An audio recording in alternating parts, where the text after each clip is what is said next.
started. We are going to call this meeting to order. I told my family that one of the great joys I have in chairing the committee is that I get to have a gavel. They asked me if I was going to take it when I leave, and I said yes. We were discussing having gavels or something, and I'm like, I get to use a gavel every once in a while. So. Are you leaving? What? At one point, I'm clerk, of course. I thought she said December 22nd. What? That's how rumors get started. I know. That is how rumors get started. I'm amazed. Anyway, roll call. Mr. Linnell. Present. Ms. Walsh. Present. Mr. Leaney. Present. Mr. Suchek. Here. Mr. Collies. Here. Mr. Lindenberg. Present. Mr. Mando. Oh, David Post here. I'm sorry. David Post in for Mr. Mando. I knew that as soon as you sat down, too. Ms. Marmello is here. Ms. McNulty. Present. And Ms. Acton. Here. We do have one. Craig, would you mind making a public involvement? All AMATS meetings are open to the public. We have a business item, a presentation by staff or a consultant. At that point, the committee will be given a chance to discuss it, and then after that, the public will be invited to comment. Thank you very much. All right, first item before us is approval of the agenda. Move to approve. Second. Moved by Mr. Lindenberg, seconded by Ms. Walsh. I know that we have some possible changes. I have two additions. They're info items. One of them, I passed out a paper copy, and the other one, if you went backwards from your agenda page, you'll see the last item on this page with all the documents. You'll see one that says 6A cert review. The first one would be, we have the piece of paper handed out is a request by the Anchorage Park Foundation. They have a grant, they've applied for a grant related to Safe Routes to Parks, I think is what it's called, and so they're asking for a letter of support from us. I just got this request about an hour and a half ago. The deadline for that application is tomorrow, so it is what it is, and I'm just going to bring it up with you as an info item, and then we can talk about what you want to do with it then. So you have that one piece of paper there, and the other thing is the certification review. Our policy committee chair, Mr. Young, asked that we come up with a plan of attack for responding to the corrective actions in the certification review. And so it's not something that is a business item that doesn't need adoption. It's just he wanted to get a sense of how we're going to go forward tackling the two corrective actions in the certification review. So two informational items just wanted to add. Again, they're not, neither one is asking you to take action on it. So we can chat when we get there. We had a motion and a second. Are there any objections to adding these as informational items? Now, I have a question. Yes.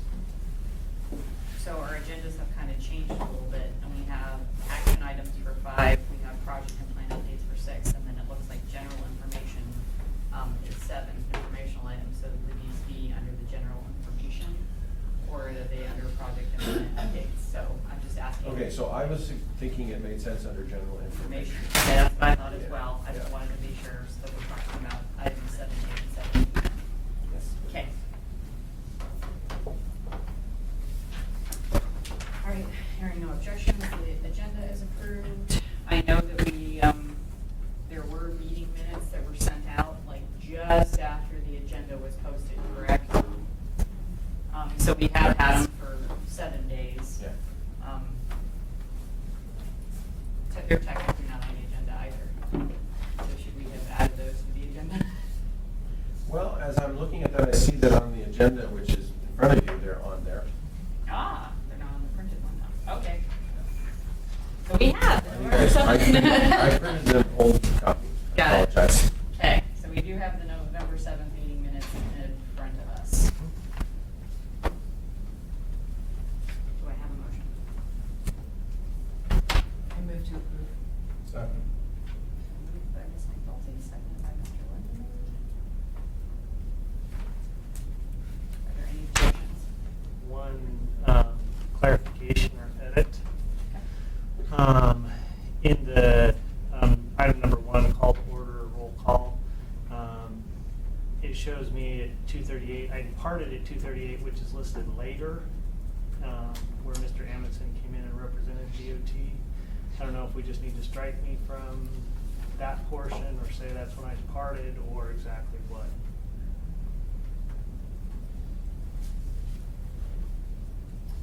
Further down in the notes, it does say Mr. Linnell left the meeting at 2:38 and Jim Amundson replaced on his behalf. Yeah, but in that sentence, it's talking about establishing a quorum Yeah. prior to the arrival of, and I have arrived prior to 2:38. We can tweak that. Strike from. So strike that note, or strike it from roll call. Okay, sure. Sorry. That's okay. So we'll strike that from roll call. Are there any other comments? Hearing none, those are approved, those modifications. Okay, on to our first item, action item then. It is the AMATS, item 5A, AMATS 2040 MTP draft air quality conformity determination. Thank you, Madam Chair. I'm Vivian Underwood for the record. I'm with AMATS. And you have 2 items today on the agenda for you related to the 2040 MTP. The next item is the document itself. And this item is the companion air quality conformity determination that is required to show that the draft, that the MTP conforms with the state implementation procedures, state implementation plan for air quality, and it also complies with EPA regulations governing regional air quality. So the reason why it's brought to you first is because the FHWA will ultimately need to approve the air quality conformity determination. They do not approve the plan itself. But when in reviewing the air quality conformity determination, we have to look at the MTP to make sure that it's fiscally constrained. I think we went through this before with you, and it's a very convoluted way of looking at it, but that's the way it is. So we're requesting to put this document out for a 30-day public review period.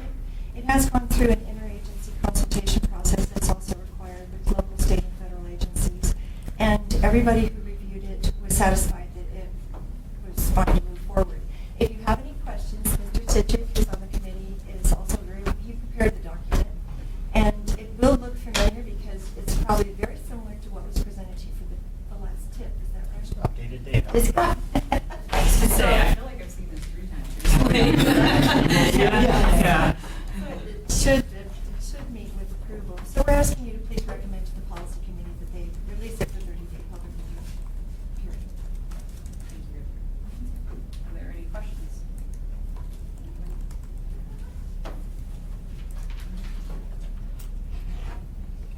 Are there any public comments on this item?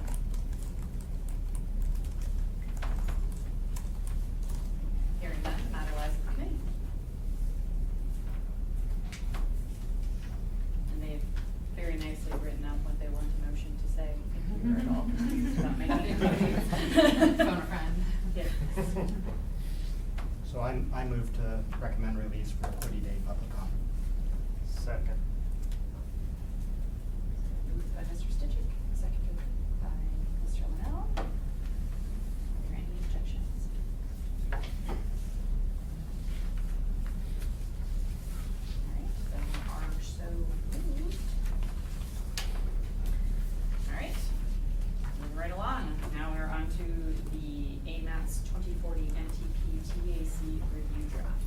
Thank you, Madam Chair. So we offered a work session to both the policy committee and TAC members on the 5th last week. It was a really good session. We just basically did a walkthrough of all the chapters to say what they presented, and actually the members have seen a lot of the material that's already in the plan already. You've seen the goals and objectives.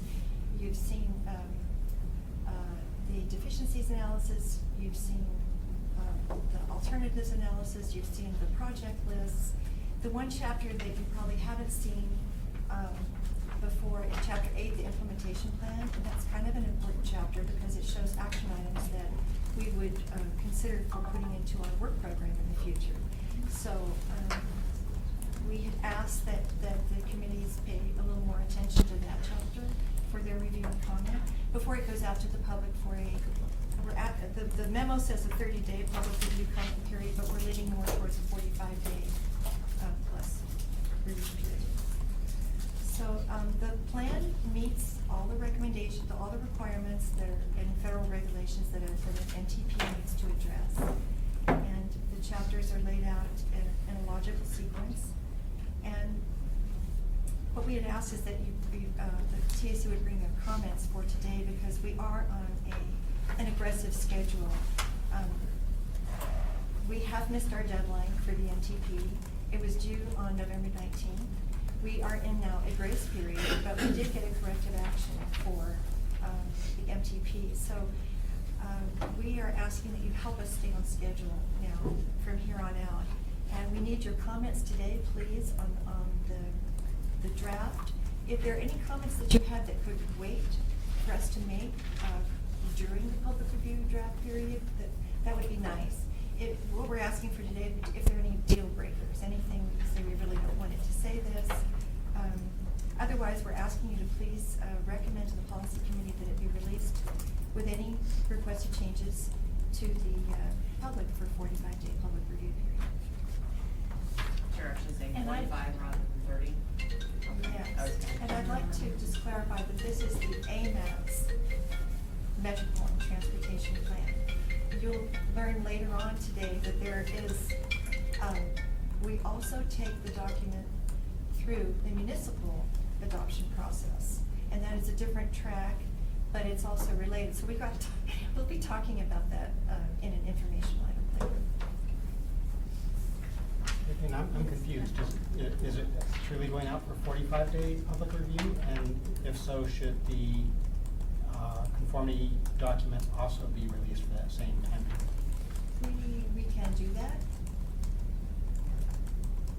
It just makes sense. It makes sense. Yeah, Sure. that they're complementary. Do we have to go back? Well, we've already recommended approval to the policy committee, so I would say, because we're not the ones that actually release it to the Right, public, I would right. say that when this gets brought to the policy committee, to make them, their review periods match, that would be my recommendation. Since we've already made the motion and closed it, we cannot go back and on it. Well, I guess we have to. It's fine. Yeah, It's I a think recommendation that the policy yeah. committee. Yes. Jamie? We'll make that recommendation. I was just confirming the 30-day minimum for public review and comment. Okay. So I had a question, sorry. That was, I just wanted to make sure we were 35 and not 45. Yes. Got it. Are there other questions or discussion points? I mean, is this when we're gonna start? It's not open for public comment yet. Yeah, this is with the committee at this time. Yes, Thank you. and I did pass out your comments, Ms. Yes. Miller. So none of these are deal breakers. These were ones that I was making on the agency review draft and we were going through. I mean, some of them are typos. Oh. I mean, they're typos. I guess, I don't know that any of them are deal breakers per se, but there are a couple of them I think would be good to discuss just in this room. The typos, I think everybody can kind of read. I commented on some page breaks and periods and things like that. This is kind of the time to correct, I mean, before we open for public comment or make any motions, or no? Normally it's after. After the public comment when we're actually going and editing, okay. So yes, I do have some comments. None of them, like I said, none of them are real deal breakers. There's a couple of them that need to be discussed though, just because they do modify intent verbiage, not just a period or a comment. They actually modify verbiage, so that's why I thought they should be discussed. So are there any other questions at this time before I open it for public comment? All right, now's your opportunity for public comment. I've got a question. Please state your name for the record. Cheryl Richardson, and I have a question Okay. regarding the public comment time. The agenda talks about 30 days, and then somewhere else we're talking 45 days. So I'm curious about that. And then at what's the date on which that public comment or review period starts on this internal document?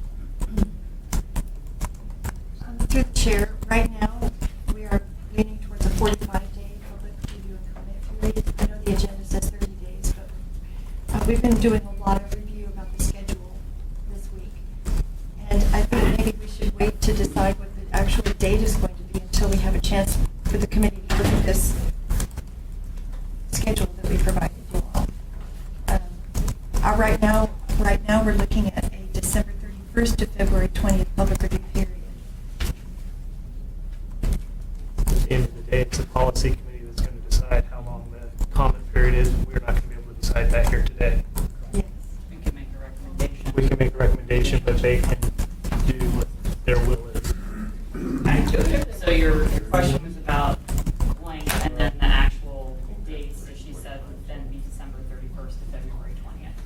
And those answer your two And then the questions. policy committee will make the final. Yes. Thank you. Are there any other public comments? I have another question, actually. How does the public get hold of hard copies of the documents out for release? Through the chair, there will be a hard copy available at the library, the LUSAC library, and we'll make one available at the Mountain View Library for viewing. If you need a copy, we haven't decided yet if we'll charge a fee for it, but we can make copies available to people upon request. And what I'm hearing is perhaps this document that you had out here is still going to undergo changes before it's released for public comment. Then there will be physical changes to this document. There will be. Before it goes out. Yes, there Okay. will be. Thank you. Can I make a suggestion that you also have a hard copy available here at the permit center? Yeah, that's a great suggestion, as a permit counter. Right. Yes. I just wanted to clarify that AMATS's adopted public participation plan recommends a 30-day minimum public comment period for this. So the 45 days is bonus. Really, it's additional time for the public. I guess I do have one more question. Yes. How will the comments that come in be documented, and when can the public read them? And then how will they be transmitted into the document? How will they be put into it? For instance, there's already a document, an MTP online, a draft that's available. And so how will the change process progress? As we already have written comments coming in from technical people, so how will that? Through the chair, so after the end of the public review period for the AMATS document, staff is going to prepare a comment response summary, and then we will bring it back to the technical advisory committee and the policy committee to review our responses and the TAC's recommendations regarding our responses. So the policy committee will have a final say about the AMATS public review period. Now, there is a different process. I didn't want to bring this up right now, frankly, but the MTP serves a dual purpose. It is the AMATS long-range transportation plan, metropolitan transportation plan. It also serves as the municipality of Anchorage long-range transportation plan, which is adopted by code. It's adopted as an element of the comprehensive plan. Now, those documents, the review process is pretty thorny to go through this, and we're going to be going through this later. The AMATS process has to be approved with a certain deadline by the Federal Highway Administration. As I said earlier, we are in a grace period right now, and it would not be good for this document to be approved by the Federal Highway Administration after November 19th of 2020. That's the end of the grace period. It's not good that we're already into the grace period.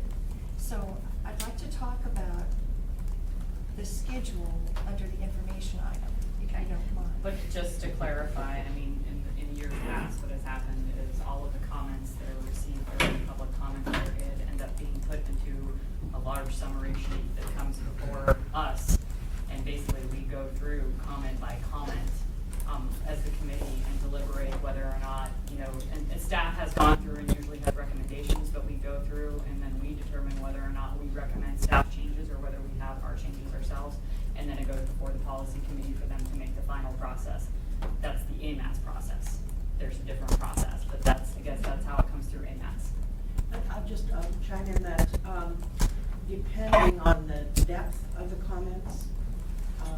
it's nice to have time to read them and digest them, not just read them and then 24 hours later trot some comments out. So it's nice for us to have some lead time to absorb what's being said in the comments that came in and then the responses made. So I don't have a good sense of the timing right now, but I'm just I guess the promoting requirements, that. my understanding is it has to be posted a week in advance, Posted so 7 days in You'll see the advance it has to Yeah, be that's, posted. and I'll just say that that's kind of tight. If it's a serious issue. If it's a comma, that's one thing. If it's a serious issue, that's Are there any other public comments? Sorry, I'd like to clarify. Just so everyone knows, we're actually giving it more than 45 days. Because December 31st to February 20th is more than 45 days, but we figured because the holiday was in there, and because, in all fairness, I'm gonna be gone on the original day we were gonna post it, and we didn't want any screw-ups while I was gone, just in case something happened, not that anyone would screw up. Stop. Stop. That's not what I meant. I'm gonna be in Hawaii, and I'm not gonna care, so I will not be able to Then help. we need to bring us all with you. I know. You wanna come? I'll put you in my luggage. So it is going to be a little longer than 45 days, but we recognize probably during the holiday, that New Year's Eve, it's probably not going to be looked at a little bit. So. Well, yeah, because the policy committee meets a week from today, correct?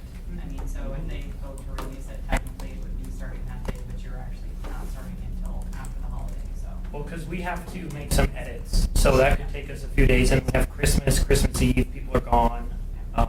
So some of us will be working all day Christmas Eve to get it done, but we'll make sure to have it done by the 31st. Okay.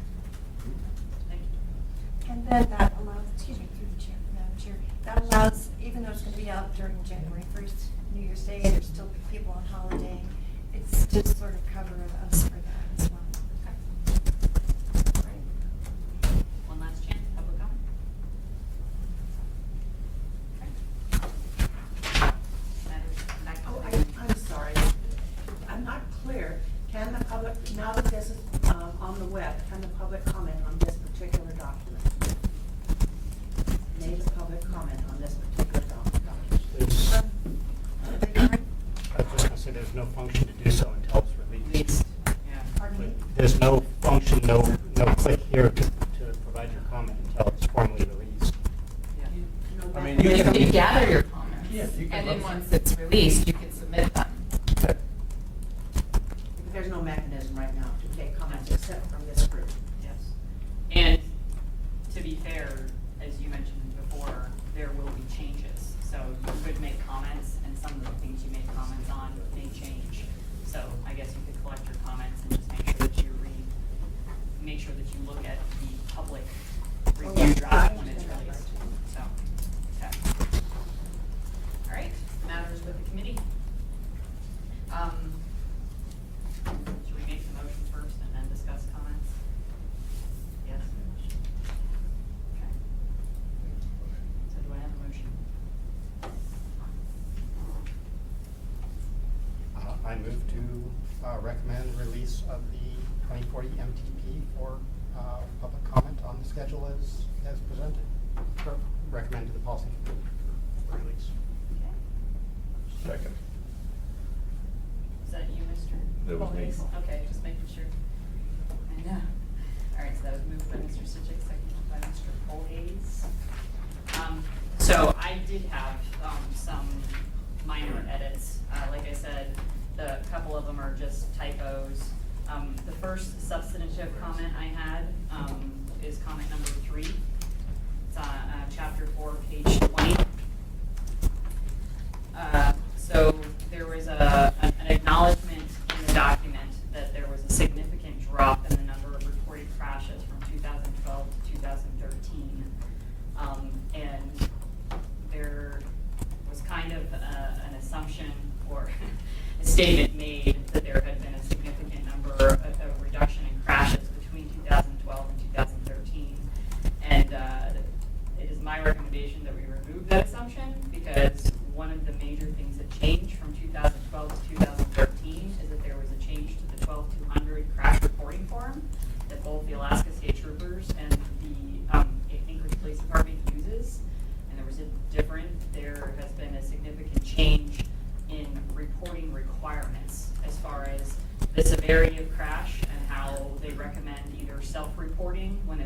a certain severity. So between 2012 and 2013, there was a significant change in our crash reporting and the numbers that we were receiving. And as acknowledged within the document, it showed that there was not a significant reduction in the number of fatalities. The fatalities actually appeared to stay quite steady, even though there was a significant reduction in the overall reported crashes. So I recommend modifying the language to say,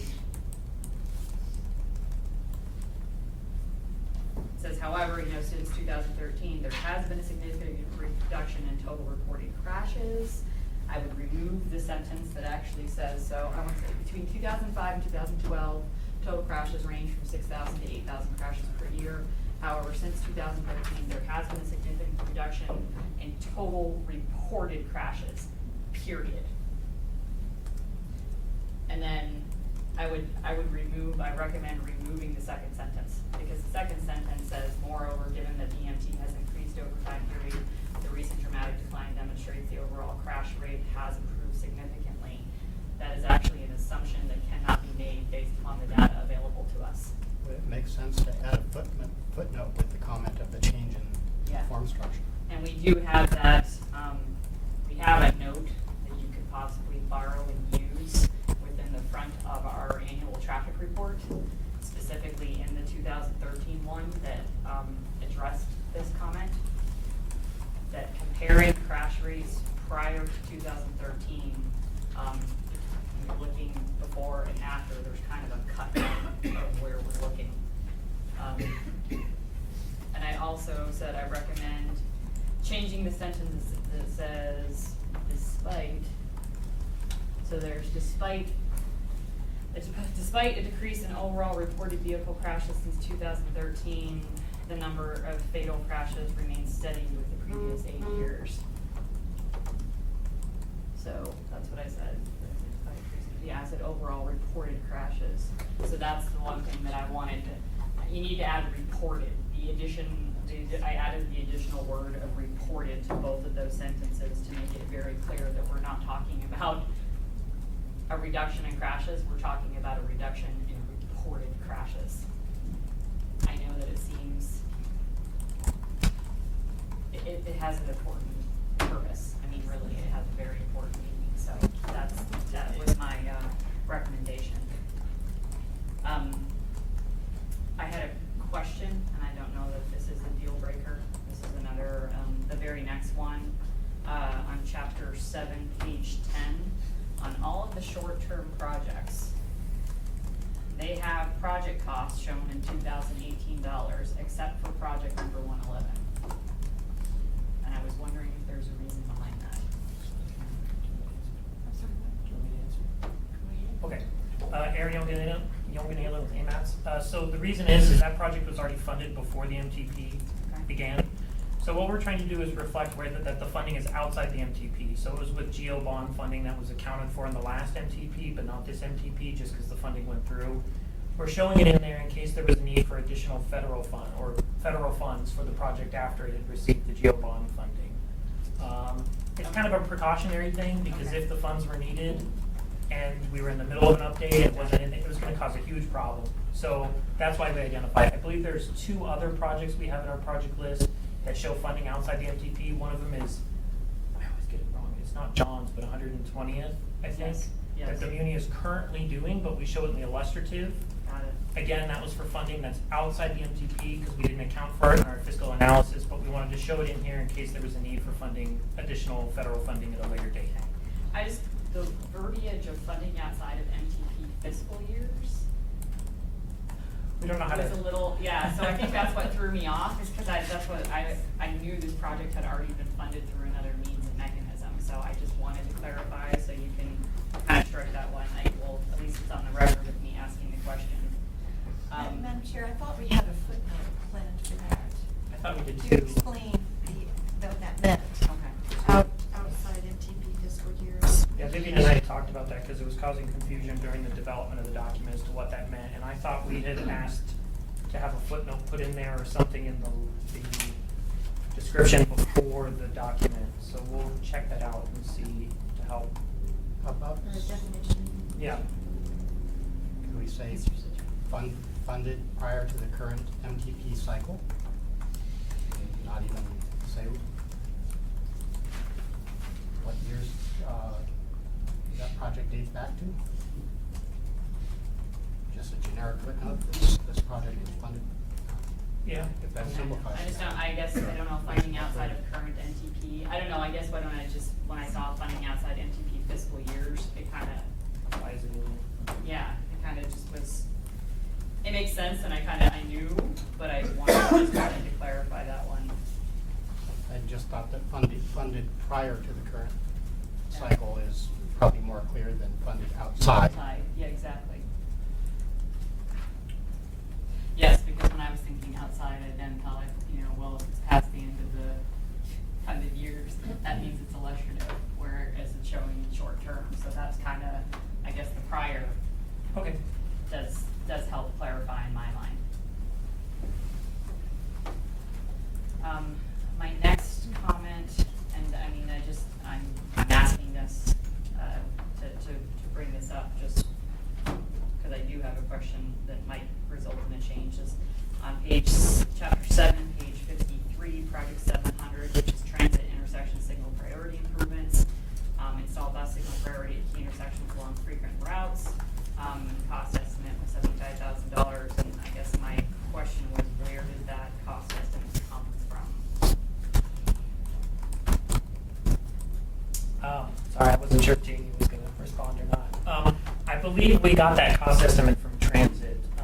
I can't see off the top of my head other than what I think. So what we can do is we can ask, we have it all listed in our Excel where we got the cost estimates from. So we can go back and try and figure out what was going on there. I know that wasn't something that we just made up on the spot. Yeah. I believe we actually asked for somebody to give us a cost estimate on that because we weren't sure.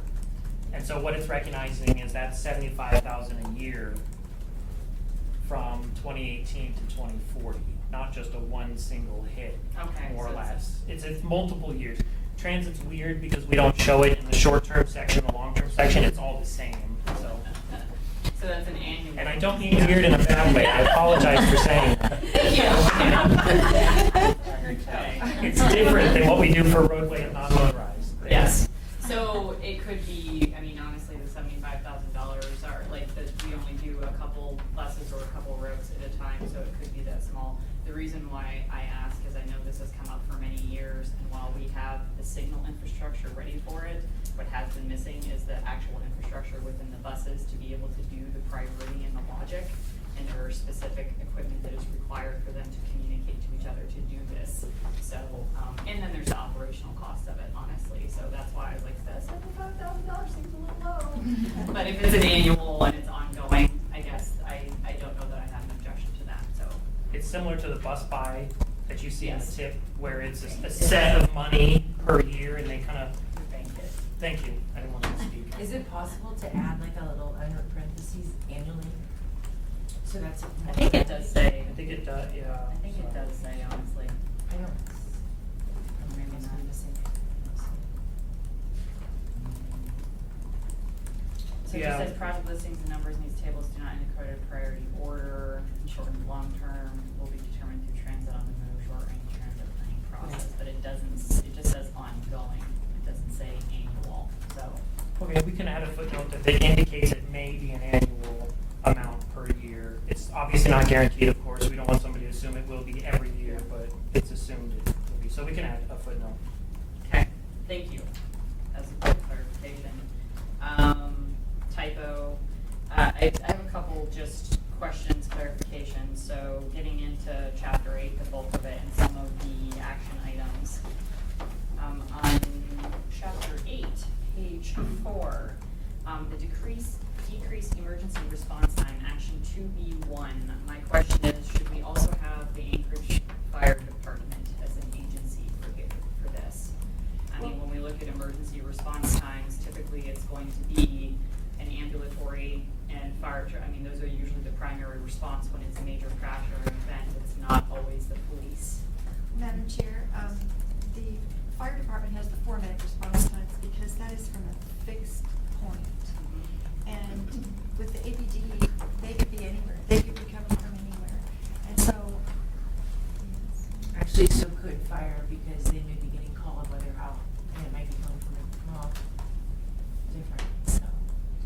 when there's this, fire departments is often for, I mean, when you're looking at responding to fires and yes, and emergency within their area, but I mean, are there areas of the highway that do fall outside of? I mean, that's, when I'm looking at this, I just know when I'm looking at emergency response, fire department also provides emergency response when it comes to a lot of these major events. So that's really why I was asking when it comes to gathering incident response data, it'd be good to have information from them as well. So it was just a question I was asking. Okay, what page is this on? Page 4, chapter. Page 4, chapter 8. And if I can just add, they have mapped and they actually have GIS data that kind of demonstrates where they have holes in that 4-minute response. And so Yes. it could be that there's, a way that AMATS could work with them to look at where those holes are and look at projects that could help alleviate some of the response time or speed it up. It's a national standard for 4-minute response time for fire. Yeah. That's why, well,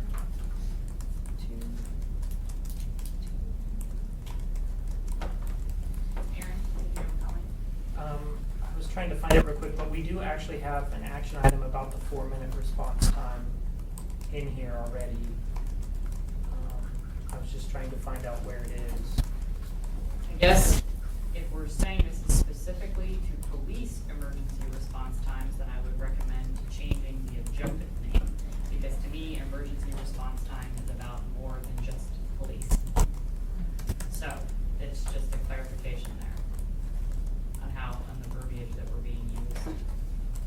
it is. So the dispatch comes through police even if the fire is part of that response. It's strange because they have a different, they have this 4-minute response time, which is their standard, but dispatch covers everything. The 4-minute response time is a goal though, and I think that when we're talking about decreasing emergency response time, we have areas, that's a goal, and there's mapping that demonstrates where they can, in kind of a perfect scenario, get there within 4 minutes, but there's a lot of areas that they can't get to. So if this is an objective, fire should be added to this, and identifying those areas that can't be reached within that 4-minute goal to look at ways to decrease that response time. Yeah, I guess through the chair, the police department tracks, last time we talked with them, they track their response time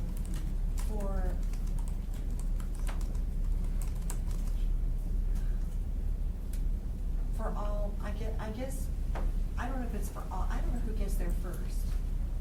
Often it's the fire truck that gets there first, right? The ambulance or the fire truck, yes. And so, that's an interesting question. Yeah. We should, maybe what we should do, what we need to do is get the data first. We have to work with the Anchorage Police Department to make sure that,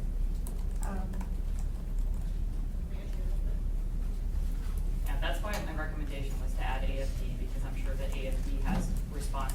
As Michelle said, there's a 4-minute target, and that is how they place their facilities throughout town, but it Yes. does not mean that they are always meeting that target.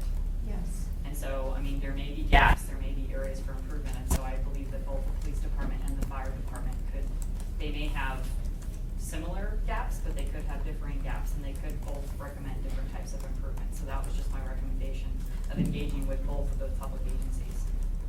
Good idea, thank you, good suggestion.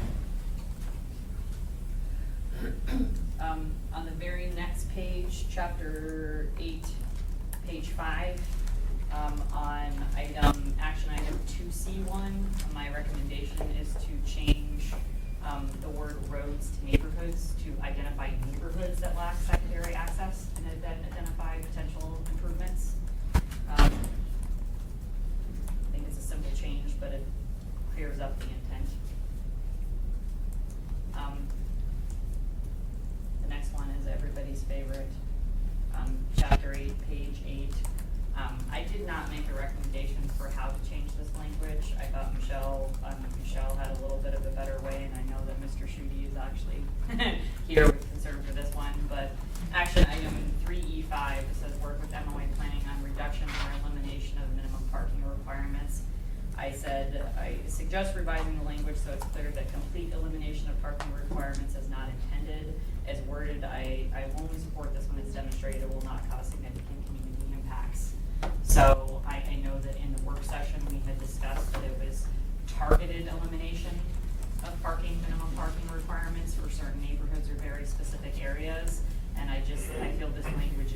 vague as presented. I'm just gonna add this, I guess I have issue with this being in here because this is not something that AMATS is actually going to do. This is something that current planning and long range planning are actually working on with traffic.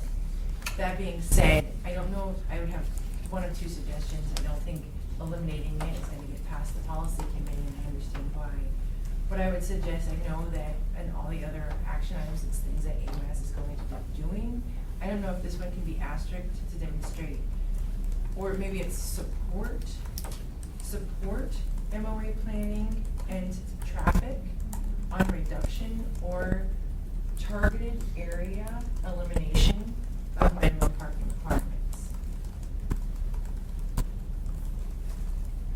I think that makes sense because I'm sorry. I just think we're stating the wrong objective there. I think the true objective is to optimize multimodal access.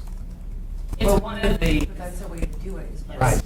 Yes. reducing requirement of parking. the overall objective at the top is promote bicycle, pedestrian, and transit use, and these are the sub ones to help try to do that. I mean, so they're all related. I think saying that we AMATS want to reduce parking requirements is a Pandora's box. Well, and it's something that AMATS isn't doing. I mean, it's Right. something that we're. AMATS doesn't have a role in that. But AMATS does have a role in promoting multimodal transportation. Exactly. Right. Yes. And that was And one of it- the things we mentioned at the work session was, is there a need to tack on at the end of the sentence something very similar to what the objective states? You know, the reduction in requirements as long as supported through additional or however you want to word it. But it was kind of bringing it back full circle to the whole intent of the objective. And if I would say something to the extent, I think it should be support those departments, because it would be, you know, as they're looking at reductions, working with you, where they're already working with AMATS on whether it is the infrastructure to support that. And then it could read, targeted area elimination of minimum parking requirements to support multimodal transportation. So through the chair, parking requirements can also help reduce single occupancy vehicles by providing parking for carpools and bundles, not just by reducing absolutely parking requirements. So, So could it be assist MOA planning on parking strategies? Right.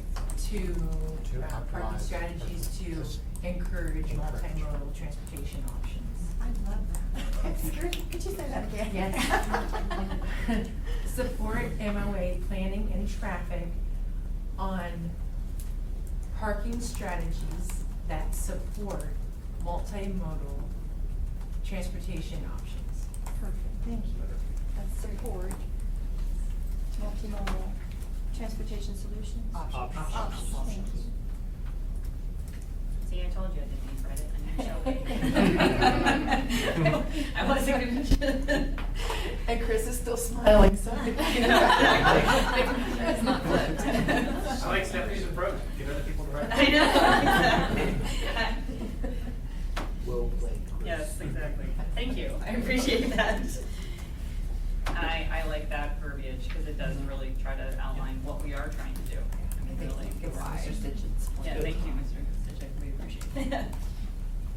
You know, sometimes when you're in a day-to-day and it's right in front of your face, you can't see the forest through the trees. Yeah.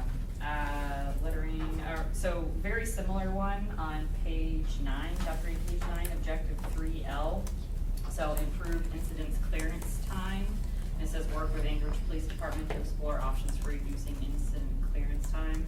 I didn't know if this should also include the Alaska State Troopers, just because they do provide service on the highways at times, and they do, I mean, they provide support. I know it's primarily APD within the boundaries of AMATS, but we still do get crash reports and information from the Alaska State Troopers as well, and they do provide assistance, so, I can do that. yes. Would that also include AFD? I believe typically it is the police department that is doing the traffic control related to the incidents. That it is AFD that is going to be providing the ambulatory, and the other things like that, but it's APD who's doing and then AFD will have cleared out with all of the stuff. They're still doing their investigation, traffic control, closure, and so to me, the control of the traffic, the authority of the control of the traffic lies with APD and the state troopers. Madam Chair, through the, just FYI, the police department tells us that they do not have reliable data for incident clearance time. So I'm not sure that we could really use a performance measure for this. Yeah. But we can just, through judgment and best experience, try to work with them on this. But Okay. it's not the same thing as incident response times. So, Yeah, no, it's not. no. And it's very variable. It's not technically, well, you're AMATS, you're AMATS. Police station name for the record. Get started here. Just to add some insight, my experience as a volunteer with the River Fire Department, I actually did a number of traffic control operations because they are the first responders out on the highway at times. And so there is a role for the traffic clearance and fire department operations. Is that true of AMATS, in the AMATS area, or is that just specific to Girdwood because they're limited on emergency responders? For those emergency responders, take calls for quite a bit of stretch of the Seward Highway. So I can see establishing them, like, I mean, they may be the first people out there, but I mean, when it comes to the actual clearance and reopening of the highway, are they generally there for the ending of it?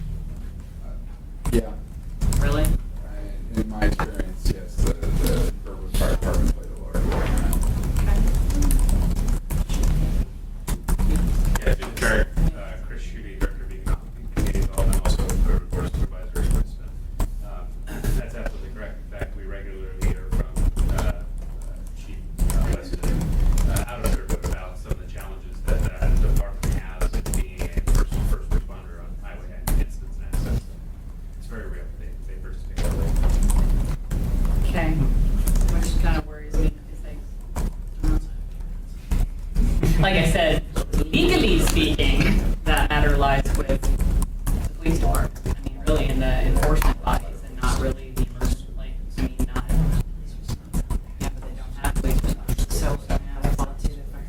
Like, That's also all said anyways, we opened up a whole ball of Yeah, wax it's- now. But I guess, when you're looking at incident clearance time, and that's the question is there somebody that actually does have data regarding incident clearance time and how long those closures?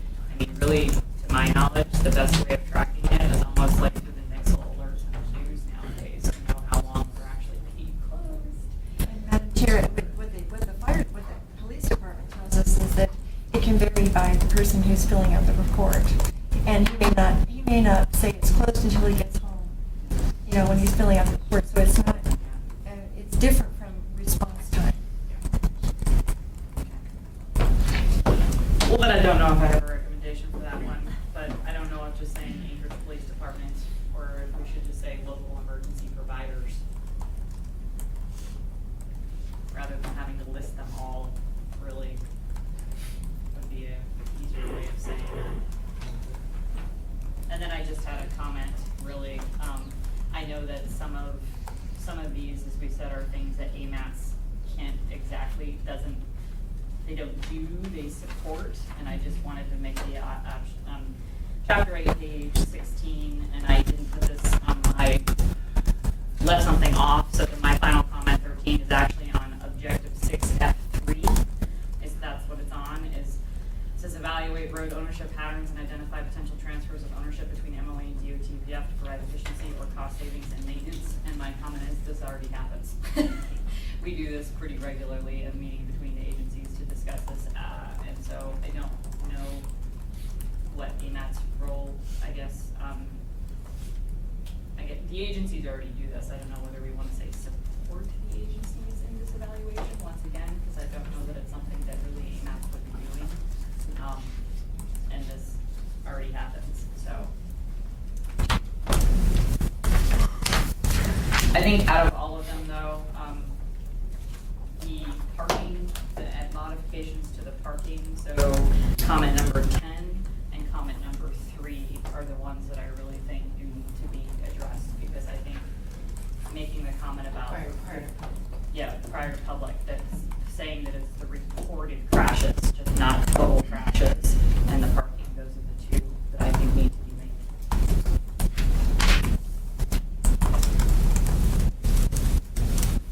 So those, I guess, we had a motion, we had a second, that was discussion. Are there? I have further discussion. So I would like to add, 3 general comments, just adding, and I don't know that these necessarily need to be done prior to the public release draft, but I'm a little confused because of the work session, you were asked to come prepared with our comments, so I'm coming prepared, I'm gonna throw them all out there, and I'll let you know which one I'd like to see prior to public release, but, setting a time frame for each of the action items, so whether it's near term, midterm, long term, that corresponds with the unified work plan, adding a caveat that states that they're all subject to available funding and resources as part of that as well. And then going through and identifying for each action item which adopted plan they tie to.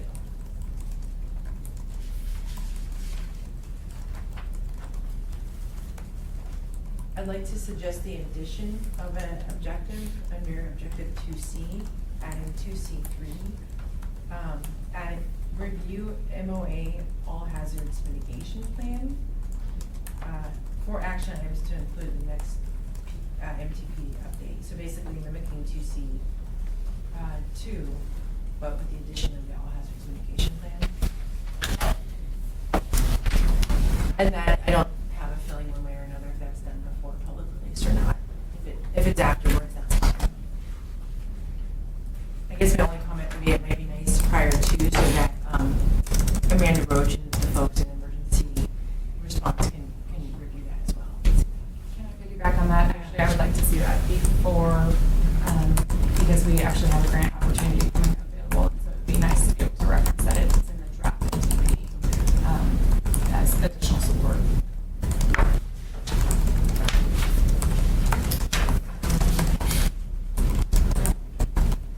Under objective 3C, so this is chapter 8, page 7, objective 3C1. I do feel strongly about this correction being made prior to public release, but I'd like to see the word continue to work with MOA planning. As it's written, it indicates that it's not being done, it actually is being done.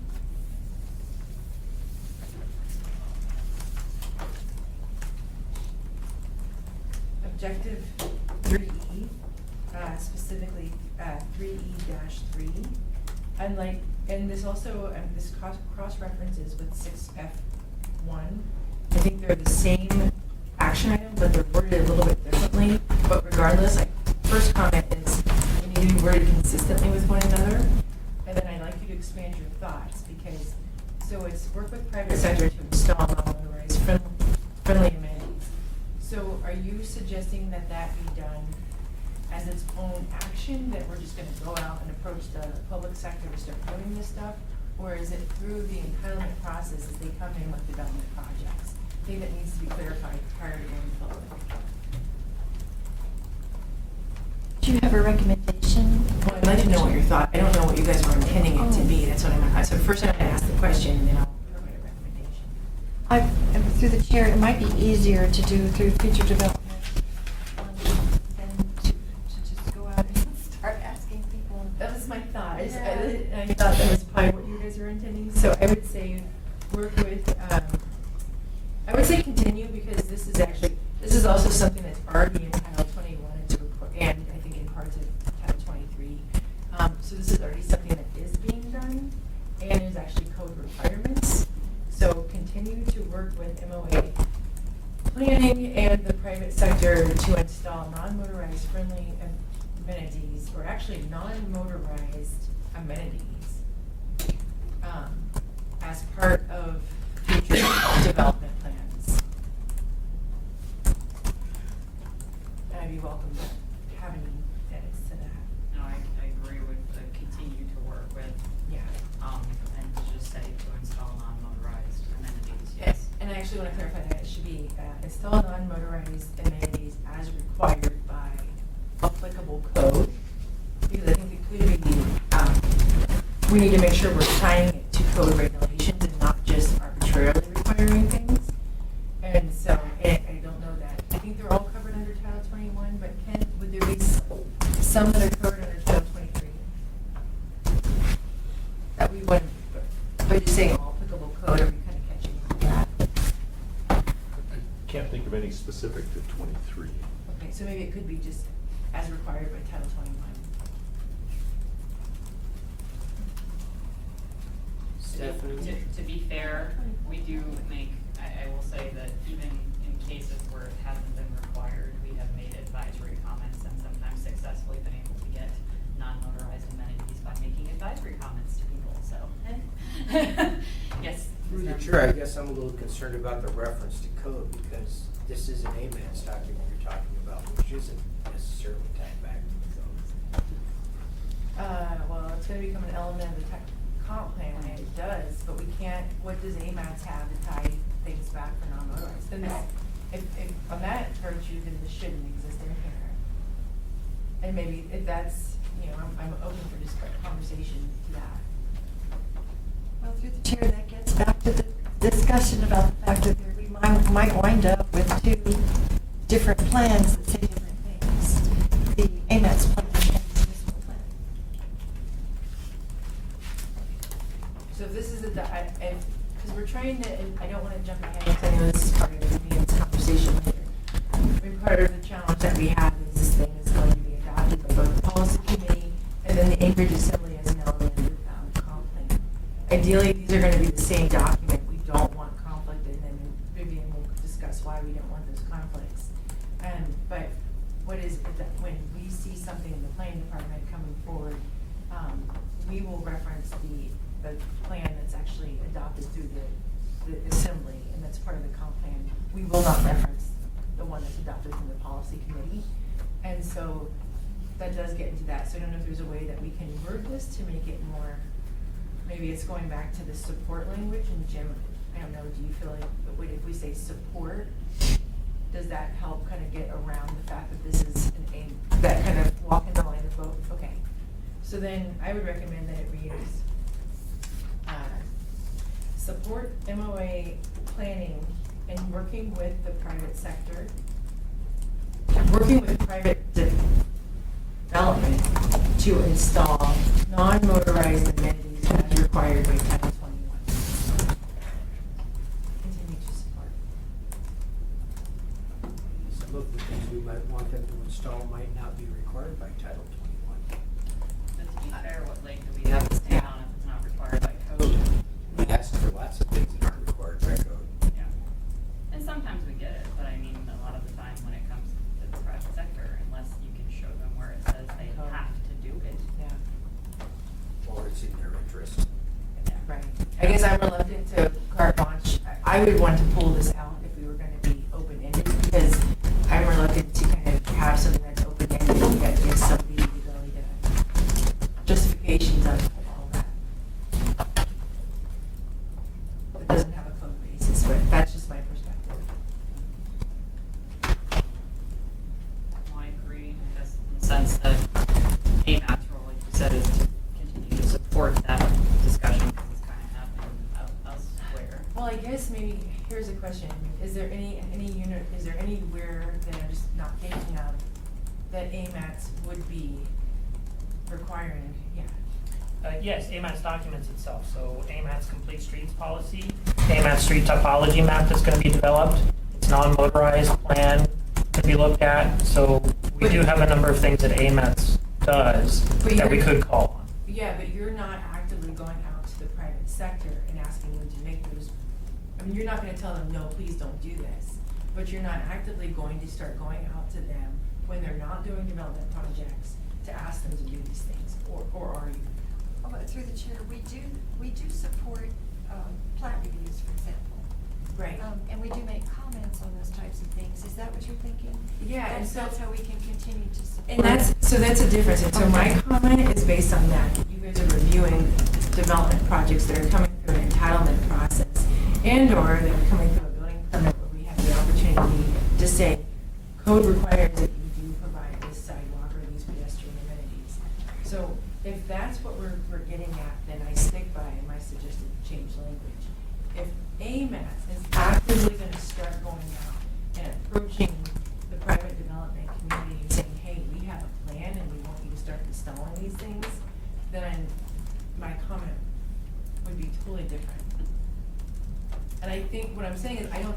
doing the latter, but I'm confirming that with you to make sure that my comment is germane to the action item.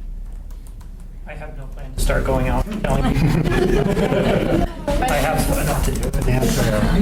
But I think, but just to read what you're saying continue to support MOA planning in working with private development to install non-motorized amenities as required by Title 21 for future development plans. For future development. Okay. You just said development. So make sure you get the comment. Mr. Schutte? Yeah, through the chair. So one way to think about this, Michelle, that might help is the MTP is like the downtown comp plan. Right. They are all considered elements of a larger comprehensive plan, Totally under Title understand. 21, which falls to the planning department. So by inference, this is not an action plan for AMAT staff. This is an adopted metropolitan transportation plan policy and an objective for the community. Because it's referenced through Title 21, technically it already says that you're going to be doing it in a way. I get that, but, I mean, I get that, but this is part of the struggle, because in several places, I mean, we want to call AMATS the planning department, we want to call it the planning department, we want to call it AMATS, we want to call it AMATS. Let As a me sep- rephrase it. So rather than saying AMATS will do, really think of this in the same way that you think of neighborhood and area plans, in that it's saying these are the established priorities, goals, objectives for this area, and this happens to be a subject area rather than a neighborhood area.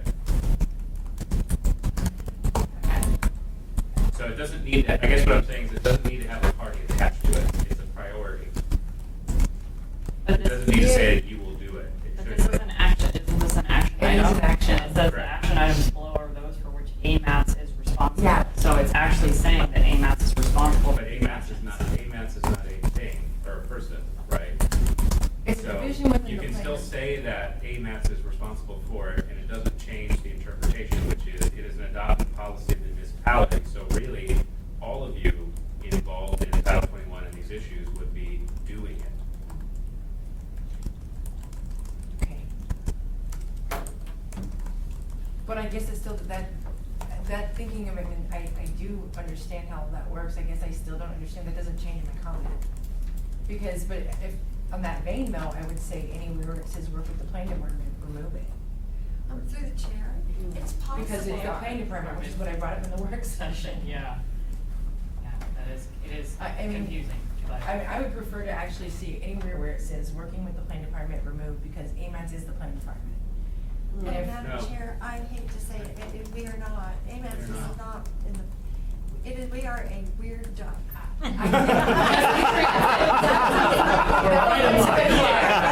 You can't both be and not be, I mean, that's. No, let me, Stephanie, I'm not saying it is both.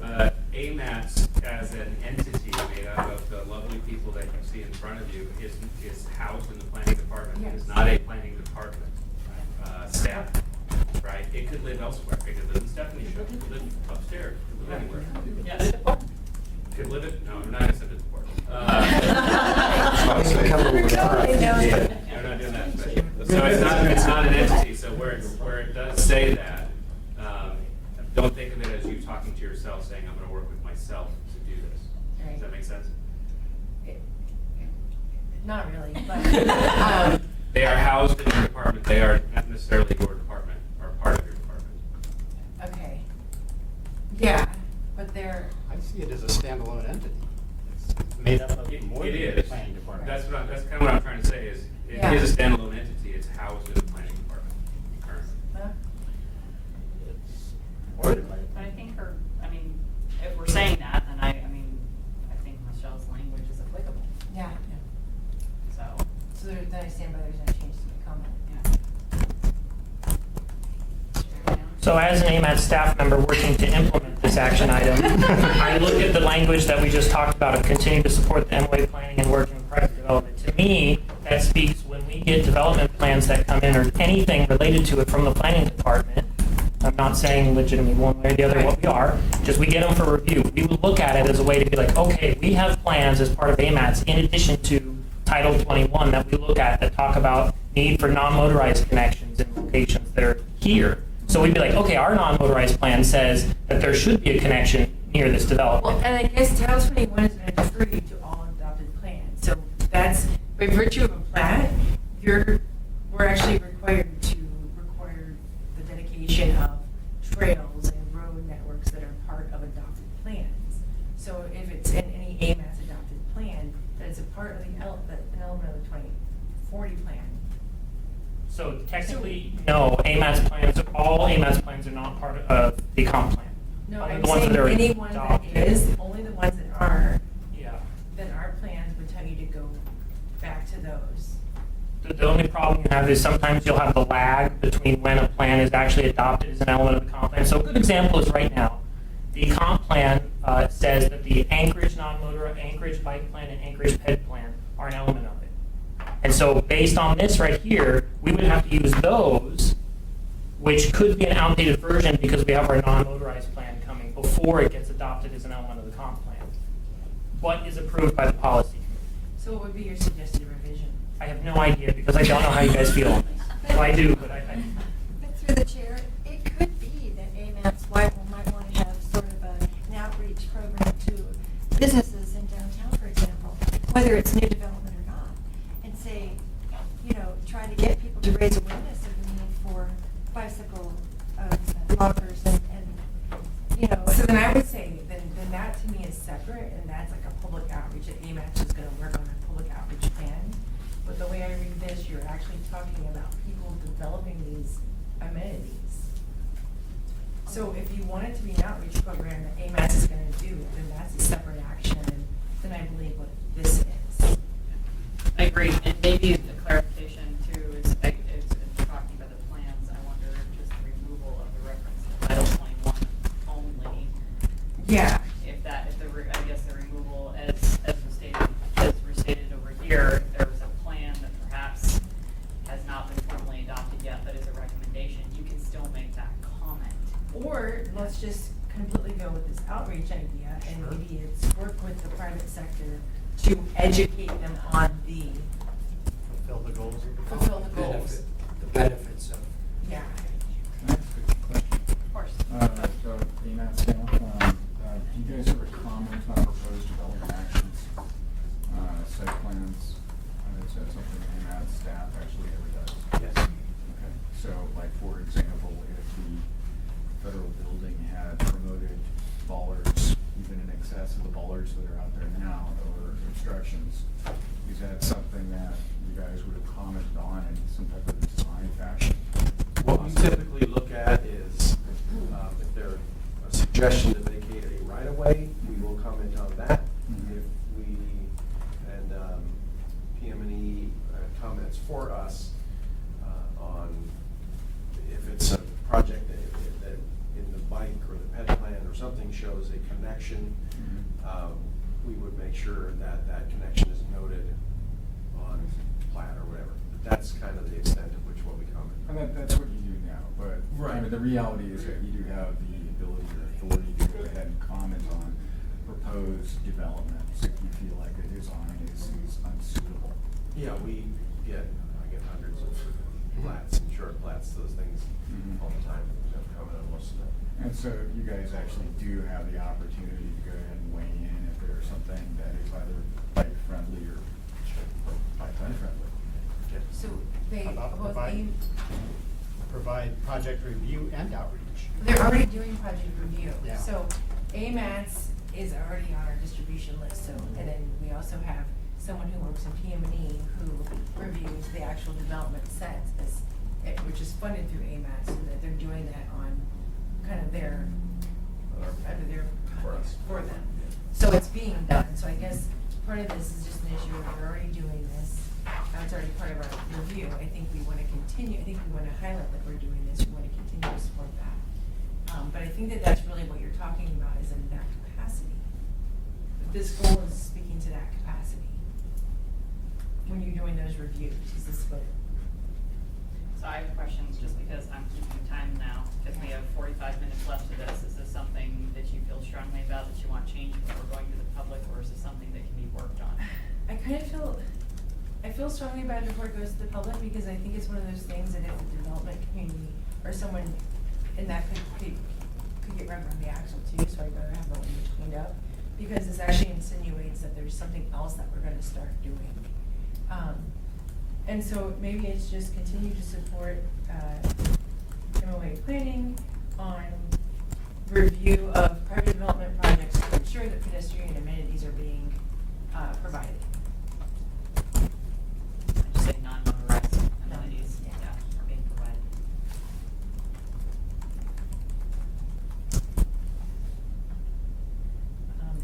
3F2, I was just curious of who the planning partners were, because we're talking about platted easements and those things that go through planning officer and the planning department, and just didn't know if that was speaking to also DNR, who is the other entity that does plats, but they don't do them in Anchorage. So is it just continue to work with MOA planning, or are there a list of partners?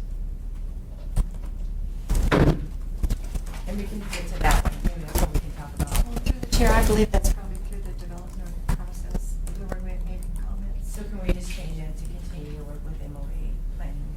Yes.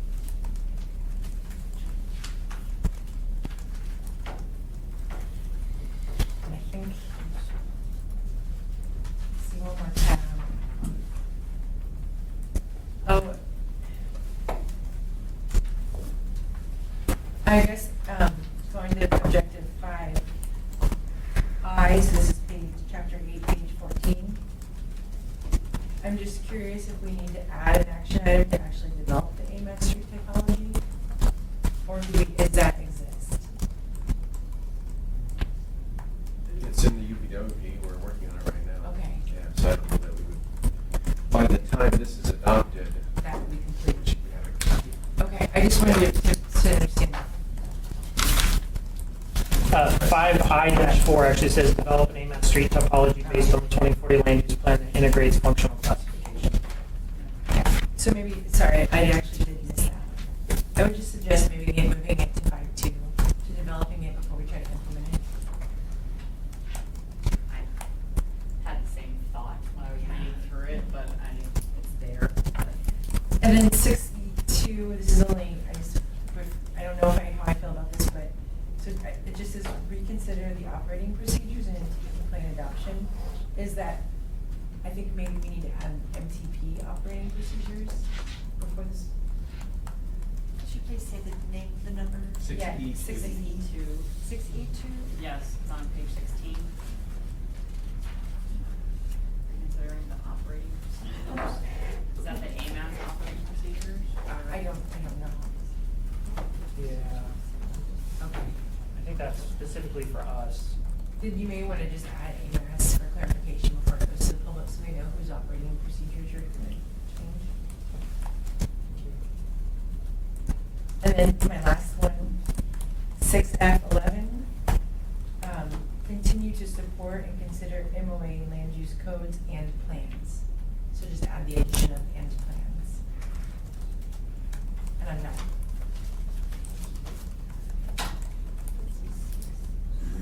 Lost plans after that, though. You know, but all specific to everything else other than. Full other comprehensive plans, not all road plans, public transportation plans, great plans, Oh, I read that to be DOTF. DOT's, never mind, I retract that. It's not necessary. Maybe, all right, can I make a recommendation for reordering? Which Does one? say continue to support and consider MOA land use codes, comprehensive plans, non-motorized plans, public Yes. transportation plans, freight plans, and design standards, and DOT and PF. I mean, move it so the DOT and PF is out of the string of ones that we're referencing for the MOA. Yeah, Just so when you're listing it, it kind of shifts the DOT. yeah. Thank you.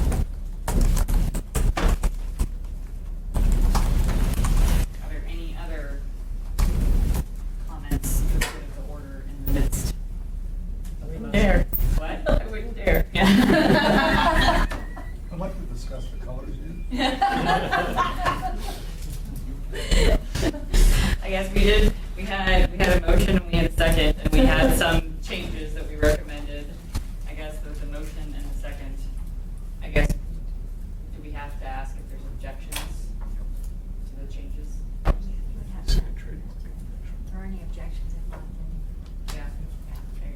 Are there any objections to the changes that have been recommended during this discussion? By either, I guess, motion, second, or anybody? I'm by mover or. You're the mover, the seconder, or anybody, I guess. Technically, because if there's any objections, period. We have 10 more minutes for some sporty conversation. We have other items to get through. You're gonna judge my next I know, meeting. exactly. All right, hearing no objections. We are so moved to recommending the release of this with the changes once approved by the policy committee. All right. Thank you, everybody. Appreciate that. So next item we have before us, 5C is the connected and autonomous vehicle, or connected and autonomous vehicle charter. So this document is a charter, something that has been sent out by the state to be approved by members of the state there, myself, the person who runs the MPO up in Fairbanks, and the mayor of Anchorage. If you look on page 4, you'll see a list of team members and resources. You can see that, again, I'm supposed to sign it, as is the mayor, and they have team members that are members of, it says team member from AMATS, and it has different members from DOT and the MOA on there. And so it has two kind of tracks that it's going. It's going through review through the city, and now it is before you. So again, it is related to connected and autonomous vehicles. It's asking to study the topic and figure out what's going to work best for how the state and other entities are going to deal with connected and autonomous vehicles. Because it is supposed to be signed by me and has membership there, you need to bring it before you. I can't sign anything by myself. Even my wife won't let me do that. So it's before you to get your thoughts on it. Again, it is also going through the municipal process to see what the municipality thinks about it. That's the mayor and the signature as well. So that's about what I know. Can you tell me what connected means? Does that mean connected to the internet, able to talk to each other? Yes. Yes. Connected vehicles, Yes. there's a wide range of that. It could be if you're driving a vehicle that has the adaptive cruise control. You're following behind someone and they slow down and your vehicle slows down. That's autonomous, so like. No, that's well, connected. That can be That's connected. connected. So connected, there's vehicle to vehicle, there's vehicle to infrastructure, there's infrastructure to vehicle, there's infrastructure to infrastructure. I mean, it's basically the connectivity and like really of all of the different forms together. So when does the So- AI come in that makes that all unnecessary? When Wait you. till Tesla brings out the next. Well, no, I'm They, saying. they just had a crash. Yeah, I know. Oh, there's many of them. I say there's many, but decades.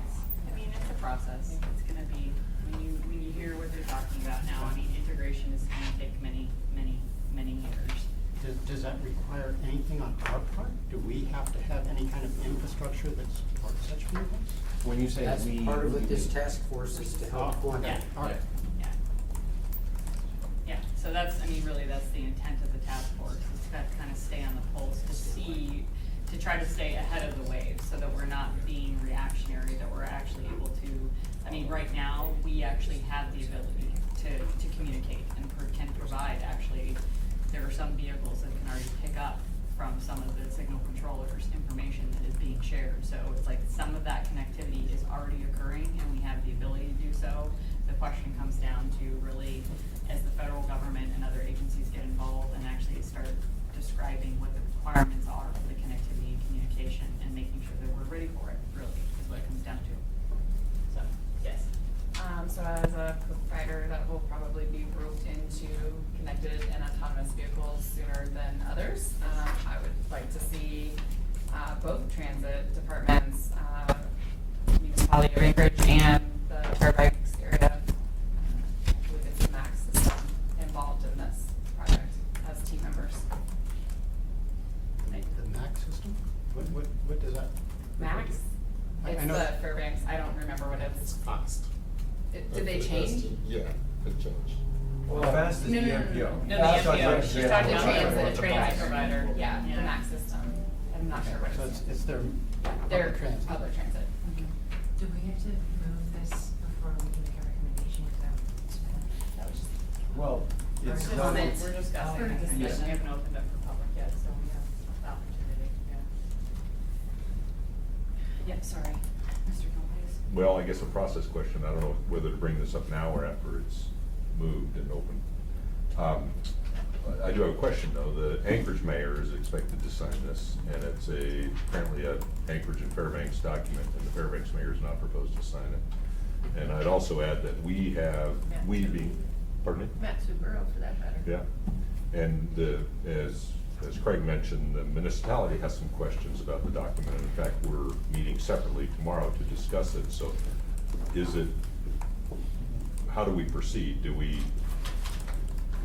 move in second and then vote? Or if I have a concern or objection, do I state it now? I'm not sure how to proceed with this. Well, it's the state's document, and they brought it to us requesting a signature.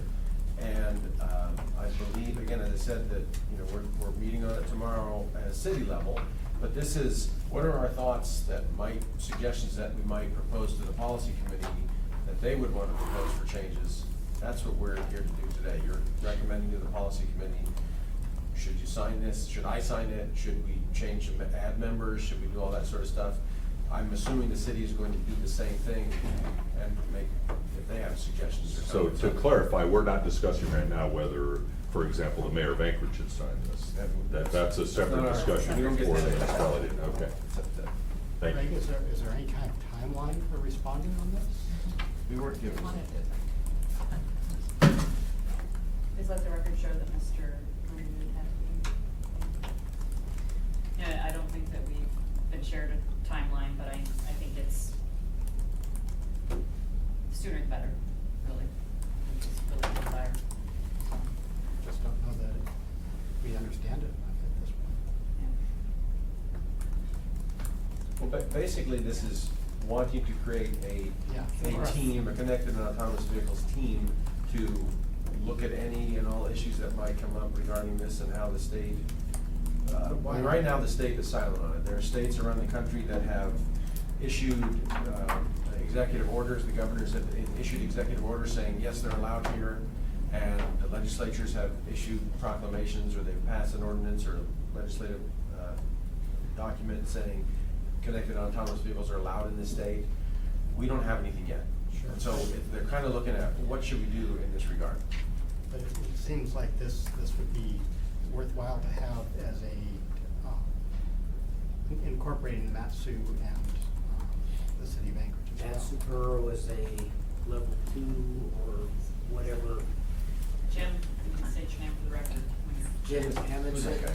Matt Suburo and many of the others that aren't listed on this are because they currently don't have road powers as the type of borough that they are.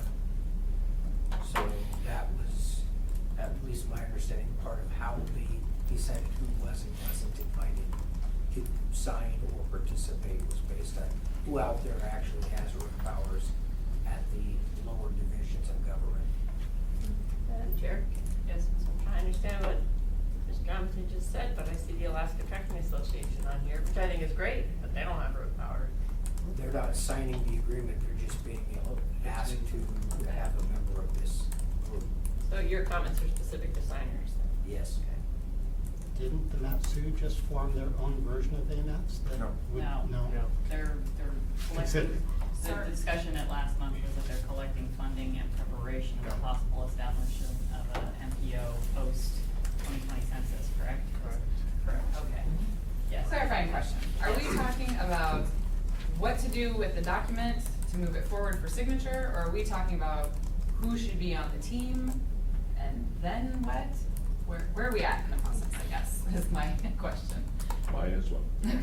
I think this is our first time. His arm is gonna fall off. I know, I swear I'm doing my. Sorry. Last time I looked at you, it was down, so I thought Because I you got were towers. So then I just swooped in, and I thought you were kind of shooting.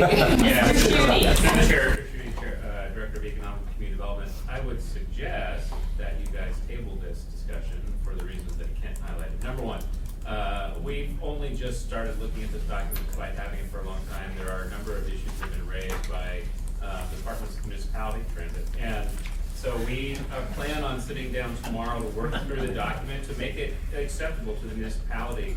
At that point, I think it'd be more prudent to bring it back to the TAC for review and recommendation. And Chair, that was my plan exactly, Yes. but I didn't know if we could make that motion till after the public comment. No, we can't, so. Is everybody done asking questions Yes, then? let's stop. Okay. Well, not to disagree with such a good-looking man, but, you know, we have to remember that there are two processes here. This Yes. is the AMATS process, and what does AMATS think Sure. about? Who's on here, who are the signers, who should be the team members and resources, all that sort of stuff. The city is doing that same process, Yes. and they don't necessarily need to be one before the other. Yes. I don't think it would be really a gigantic issue if the technical committee and the policy committee said, here's who we think should be on there, and yes, we should sign it, or no, we don't think we wanna sign it. I don't think it matters as much, but just my 2 cents, and that's what it's worth. Well, and to be fair, there are other people in this room that won't be in the municipal meeting tomorrow that might have comments on this as well. So I mean, it does, if we want to have an action on this, we can either recommend or not recommend and see if there's any other comments on it. It could also come back. Yeah, one other suggestion I would have, just in terms of who's on these teams here, is that, as a resource, we definitely should have Vivian on there as a resource, because she's been our ITS person since before I got here. And that's connected, and autonomous vehicles are connected to ITS in a big way. So I think AMATS should push to make sure that she be added as a resource. So, Quick question. Yes. Before we decide to make a decision whether we want to pass this or punt it for the next meeting, I just want to ask, is there a time constraint on this? And Anytime. maybe JT can, maybe, well, no, I guess we could ask the question. Is there a time constraint? If you know. if you Do we know? I think we're already late. What? We're I already think late? you're already late. Okay. So we're I already. think it was requested by the end of the last month, but Yeah. it's been sitting in float for a while. Madam Chair, one other thing, earlier today was in a meeting with, teleconference with the Coast Guard about cybersecurity, controlled systems. They were talking about, port security, maritime controls, like if you have a crane that, it can be hacked into and operated and messed up and things like that. Or fueling system, transfer system. And that, it seems to me that needs to be, someone on this team needs to be savvy in those areas as well, cybersecurity. So and when given the opportunity, I'm going to suggest we table it so we all kind of digest this thing. Yeah, I mean, I'm sorry if we're already late, but we just got it. And that's how it goes. So if we're gonna do our job, we need to do it properly. All right, any more questions before I open it to public comment? Okay. Is there any public comment on this item? Madam Chair, I appreciate Mr. Lyons suggesting to nominate me to the team as a resource, and I would love to participate in that manner. Well, my comment on that was that right now, and I guess this is a question for Craig and Michelle, I mean, there is a to be determined team member, actually voting member from AMATS as well. So it's like we're going to figure out who you want as your team member, and then you could also have a resource, because right now, I'm a voting team member and John is listed as a resource, so you have the ability to do that, so.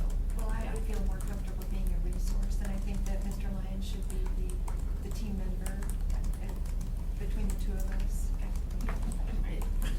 and she's not here to say whether or not she would want to be, but I think Ms. Kilcoyne would be a great resource as well, considering her involvement in energy and sustainability and all the work she's doing on AV throughout the municipality. I don't know if that's appropriate. EV, yeah. I don't know whether it's related, but I guess we can have this discussion. Yeah, I guess. and that's why I don't know, Maybe we it's, could I talk want about it to bring her tomorrow. here. Yeah. Yeah. Okay, any other public comment? All right. Hearing none, the matter lies at the committee. Madam Chair, yes, I move that we table this item till the next meeting with the understanding that all members will make a good effort to read these 2 pages and think about the team members and come back with substantive comments or forever hold their peace at the next meeting. Do I have a second? Okay. So moved by Ms. Wall, seconded by Ms. Acton. Are there any objections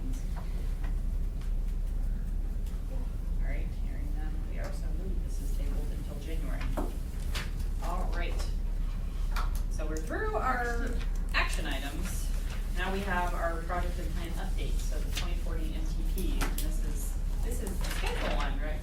We may not get to our information today. All right, Vivian. Chair, thank you so much. So we met multiple times this week with, internally in the planning department, because we are in the planning department. But we're also not in the planning department. I was in the planning department. You're the stepchild.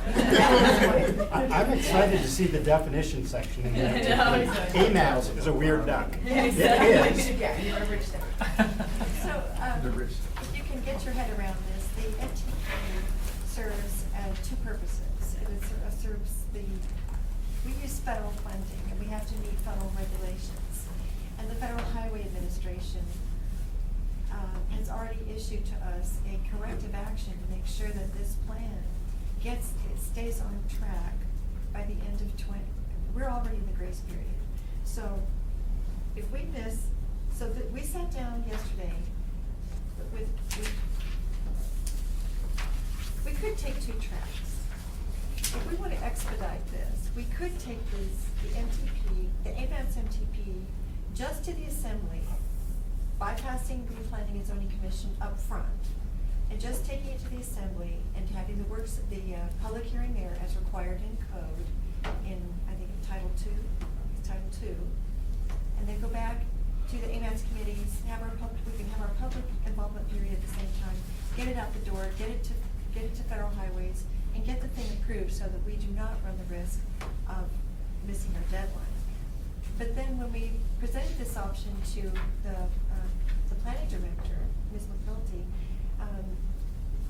her thought was that was going to be just humongously confusing to the public if we then go back to the public with the municipal planning, long-range plan, and go through the Planning and Zoning Commission, the Assembly, have more public hearings on what is essentially the same document. It's the same document at that point. It can become two different documents at the Assembly. That's the only thing. So if we go this is the ideal, this is the way we've done it in the past. It is so time consuming. And if we miss a single date on this, we run the risk of being out of time. Now, I don't know how dangerous that is, if we could lose our certification over something like that, or if it's just a matter of FHWA not minding. Apparently, Mr. Laurie seems to be okay with it, but the woman from Washington, D.C., Federal Highway Administration was not too happy with us. And she was the one who wrote the corrective action. And it may not be up to John Laurie as to whether or not serious consequences happen to us. So there are reasons why we've already been a year late, but if we follow this process, we would need your assurance and your help that we could stay on track with these meetings. We have March 13th and April 13th. We have March 12th and March 19th. We have 2 meetings there for the TAC to review all of the comments from the AMATS public review period. If you need more time than that, we'll have to have multiple meetings to go through. We'll easily get over 100 comments, I'm sure. At least I imagine. And then another step for the multiple meetings is March 26th and April 2nd, the policy committee would need to have multiple meetings. And if the Planning and Zoning Commission drags their feet, which they did last time, and I know there were reasons for it, and Ms. McNulty clarified that they were short-boarded, and it was easy for them to not have a quorum. But they don't have this sense of urgency that we have, that the AMATS side has. And so we felt that we want you to be informed about this schedule, and it's not an action item today, but we would appreciate your comments, because we are going to take this to the policy committee as an action item, because I don't think that it's up to just us individually to decide this. Aaron and me, and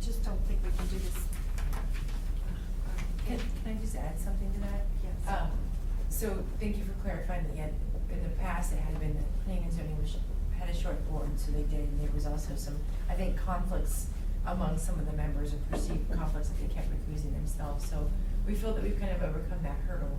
And I'm kind of neutral on this, because I see the pros and cons of going both ways. I feel like this is cleaner and this is better for the public, because it is less confusing, and I think, I like that. Anyway, we've also offered to go into planning and zoning as an informational item if the policy committee passed this, to let them know right away, to kind of start what the plan is, so that they are fully aware of it, to get their commitment, having work sessions with them, but instilling upon them the sense of urgency that AMATS has. So just as we have this conversation, I've made a commitment to the AMATS team that I will personally be willing to kind of help shepherd that as well. I mean, that's an excellent idea, is a joint session between ourselves and planning and zoning early on in this process to head off any disagreements. A joint session? Sure. I think it's the work session. Yeah. Yeah. At the planning and zoning work session, to invite you all? Or a special session if we need it, whatever it's gonna take to meet our Yeah, the work deadline. sessions we have, they should be invited to, yeah. But yeah, if they've got one that they're willing to invite us to, that'd be super. Well, we're aiming for April 13th for the planning and zoning work session. And that would be in the assembly chambers. At the Lusat Library. Yes. Yeah. Well, that would accommodate all of us. There's ways that we could accommodate that. To help emphasize Vivian's concern over this schedule, if the MTP is not approved in time, it means all federal funding, yours and ours both, can't be spent within the AMATS boundary. That's the risk. What is the ultimate deadline? Is it March 31st? No, it's November 19th. Oh, I see. All right. But I believe it, and Mr. Linnell, isn't it on any new projects or any new phases of projects? That I'm not certain of. Now, our understanding of the past has been, if you have a design phase underway, you can continue to work on that design phase. But You cannot any start new any new phases, and you certainly can't start any new projects. But if they're underway right now, you can continue working on them. But you do, I mean, there's still consequences, because if projects, we can't start projects. And Well, no, absolutely, Yeah. but again, Yeah. that, so for example, let's say we don't get it approved by November of 2020, and we get it approved by January, so we have a 2-month point where we can't start any new phases. It's a relatively short period of time.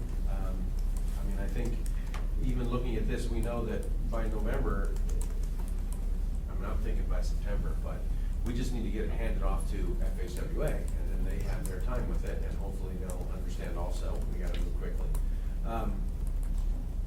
Yes, there is a challenge if we don't have it approved by that date, but it's not as if we're saying, well, we still have another year to finish this off, and that's an entire year sitting there where we can't start any new phases. Really don't wanna entertain that this is even something that is going to happen. Yeah. But the, I think the only reason we're cats and talking. dogs are not gonna start living together. Yeah. So, Cats, dogs, necessary. Yeah, I know. I mean, but I think part of the, I guess, I don't want to use scare tactics at all, I mean, in any way, shape, or form, but to get the sense of urgency, I mean, it's really, there are consequences to this lapsing. I mean, Well, to me, the bigger consequence is that we went into a grace period the previous time, and then we had to use an interim one to restart a clock, and we're back where we are again, and obviously it's a corrective action, and it has, much of this is outside of our control in terms of getting and purchasing, and challenges there, through the OEO, and all that sort of stuff. There are all sorts of reasons, there are simply excuses, and it just is phenomenally annoying that we're back at this again. It's like, I cannot believe it. Every time we seem like we had 4 years, and this shouldn't be a problem, and here we are again. Shouldn't we already be starting on the next one? We Never are. mind. We are. We are. Aaron's patiently been waiting, I'm sorry. Aaron's arm is full. Yeah. So to emphasize, actually, it's more dire really than you guys think. because I don't really think you guys are understanding what this means, is that if we don't get it approved until January, that's most of the fiscal year gone. Yes. And so sitting there saying, oh, we'll be able to obligate everything afterwards, no. That happened this time with the TIP, and we were dangerously close to not getting funds obligated. So I really want to stress, it is way more serious than people think. It is raining cats and dogs. Because if we say, it's not a problem, people will be like, well, then let's just take as long as we want. And just to emphasize, this is if everything goes perfectly. We're already assuming we're going to get every help by everybody to get it through PZC perfectly. And we are still getting it to FHWA in October. That's a month before it's due. So I just want to emphasize, and that's as minimum time as we can take at planning and zoning based on their requirements. And the assembly. The question, is the Planning and Zoning Commission functioning as the Citizens Advisory Not anymore. here, or no? Not No, anymore. that's not This- anymore. That's why they're saying there's two separate processes. There's the AMATS process and then there's the MOA process and P&Z gets it. So is it necessary for, since obviously it's going to go through the Planning and Zoning Committee, and then it's going to go back to the Technical Advisory Committee and back to the Policy Committee, if I read this correctly, is it necessary for it to hit the Planning and Zoning Committee after it's gone through our public response or review of those comments, or can it actually go at an earlier stage? I think it could, that we could incorporate those concurrent with. I don't know that you can answer that. Well, I think that one of the challenges is that technically it could, but we're trying to, this schedule is built with kind of the public's interest in mind, kind of keeping it so that the review areas we weren't kind of getting sideways and that they were kind of running parallel to each other. So I think technically yes, but then I think we kind of run the risk of maybe even adding more confusion and possibly adding confusion at planning and zoning. So the idea was trying to streamline it as much as possible. So I think the biggest, like, for instance, if we send it to planning and zoning, we probably make a public hearing draft, and we don't want to do that while there's a public comment draft out to the public, because even though they're going to probably be the same document, it would be very confusing in title, and so that's why we chose not to do that. On that same note, though, if we were getting down this path and we were going swimmingly and we felt great and we would just keep going, but couldn't we also, if we got to planning and zoning and saw that they were going to be a hurdle, because either they were having short boards or they were just, saying we're going to have to postpone this, couldn't we at that time say, we tried this process, but we really, for the sake of our funding, we have to keep moving? Could we kind of abort mission at that point? I know that's not ideal from a public perception standpoint either, but we could say, sorry, you guys are taking too long to track it, we gotta keep this thing rolling, but we'll be back, and kind of separate them at that point. Where would you go? Would you go directly to the assembly then? You wouldn't have your public meeting, then you could go back to the policy committee, and you could still be doing the planning and zoning. Well, we'd have to go through the chair, we'd have to go to the assembly, because by code for the AMATS plan, it has to go to the assembly and have a public hearing. I saw Jamie's. Go ahead. Unless the assembly fails to take action within 45 days, and then it goes straight to PC. 45 days. We can't do it simultaneously because planning and zoning has a 10-week lead time. It's 70 days before you can have a public hearing. Well, it's 45 days. When your application is submitted and you have your public hearing, it's a 45 day. There's no 10 weeks. Well, if we still can't overlap because we want to have our public review period like now. And if we wanted to do that now, we would have had to have our initial application in months ago. An emergency break glass, like she said, we need to be split. I guess I would, I would be a little concerned about going ahead and saying that you don't know that until 5 months into this. This is December 12th. It looks like action from the planning and zoning committee is May 12th. That's a lot of time. It's burnt to go ahead and then put yourself in a kind of an emergency situation to kind of go to plan B then too. And I guess my question is, do it really? I mean, there's really no way we can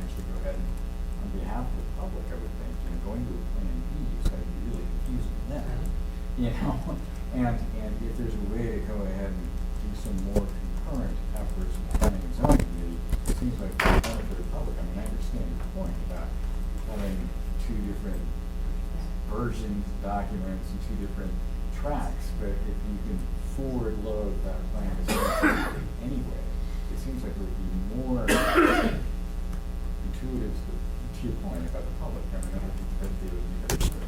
So, I mean, and I totally get that, I think, I know that we've worked on this, I know that you guys filled in some additional stuff, so, to your point, I mean, yes, we could. I think the idea was that, you know, we would have the public, like the AMATS public hearing, or public comment period, and then once that ended, then we would submit what we got from that to planning and zoning, correct?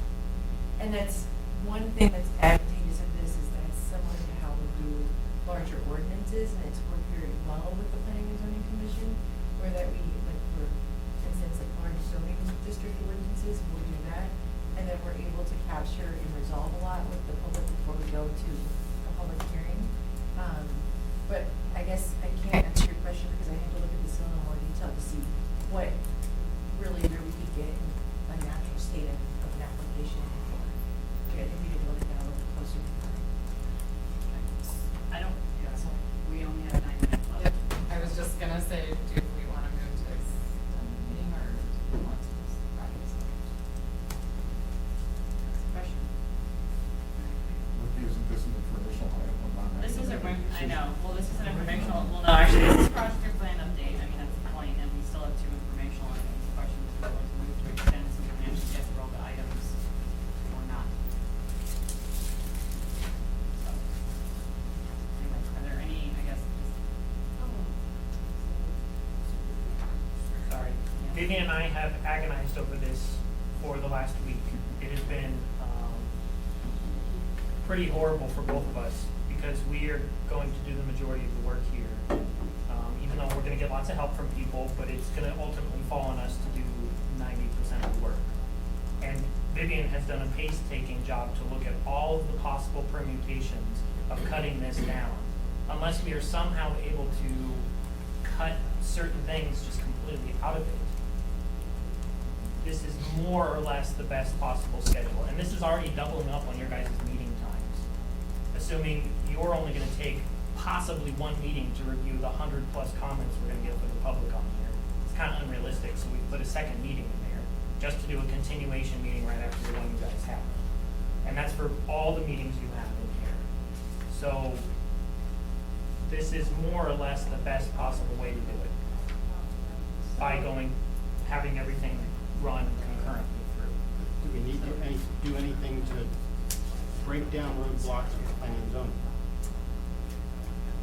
If I, I think we need to, yeah, we have 7 minutes, so I need a motion to extend if we want to continue. I'll move to extend.